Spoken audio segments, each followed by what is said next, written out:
Hi, I'm Amy. Hi, I'm Dodie. And today we are talking about setting realistic goals.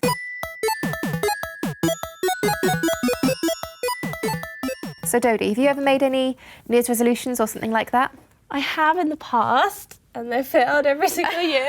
It's normally the same things. It's like exercise and productivity. It gets to a point when it just gets too much, and I'm like, what have I done? Is it always 2 months of like absolutely doing it 100%, and then you just kind of go... Like 2 days. 2 days, yeah. Okay. I've been there. I think we all have been there. There's a lot of pressure from everyone really, like friends and family, but also adverts and things like that, to be suddenly perfect. I would rather set myself a goal, not just at New Year, because it is kind of like a very pressurised thing. It's like, you must do this now. Take it as it comes, just be like, oh, you know what, I fancy doing this. So let's talk about some tips for making realistic goals that you'll actually stick to.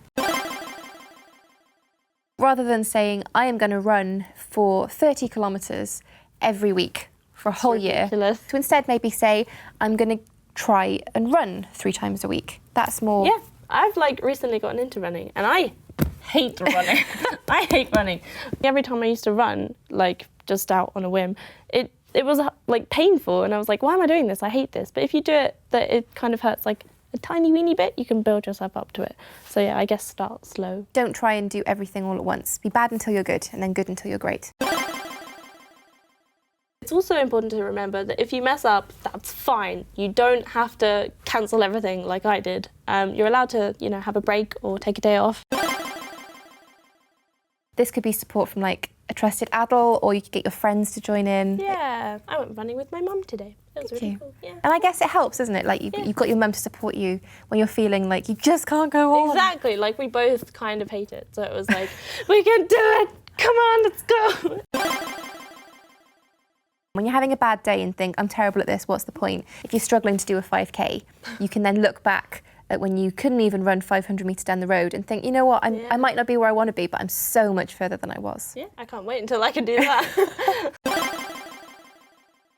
Don't forget to reward yourself once you've done really well, because you're totally allowed to do that. Have some chocolate, like everything in moderation. Yeah, it hasn't got to be food. You can have a bubble bath or watch your favourite film or listen to some music. You've worked hard. Yeah. Even if you're not achieving the goals you want to, pat yourself on the back, just like that.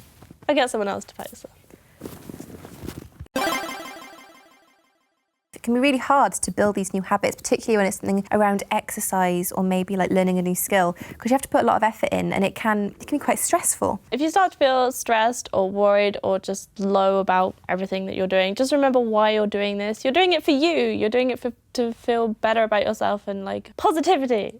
Yeah, positivity. That was a good one. That was really hard. Ow. Sorry. Setting goals is a journey, and if you don't achieve the goal in the end, take pride in the little achievements that you got on the way. Now we want to hear from you. Yeah. What are you doing? Are you making any New Year's resolutions? What are they, and how are you going to achieve them? Let us know in the comments below. Thank you very much, Dodie, and we'll see you next week. Bye!